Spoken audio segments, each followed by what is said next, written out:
Let us consider a system comprising n particles of masses m1, m2, m3, m4. Okay, the distance from origin m1 distance from origin r1, the origin from m2 distance r2, m3 r3. So total mass capital M equals to total mass. देखिए total mass capital M equals to m1 plus m2 plus m3 dot dot dot mn. Okay. Now RCM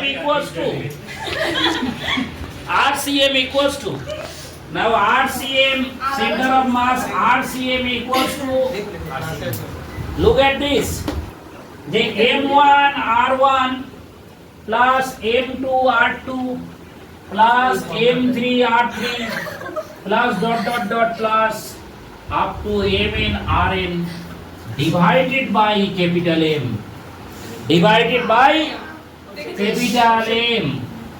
ठीक है, पहले RCM equals to center of mass.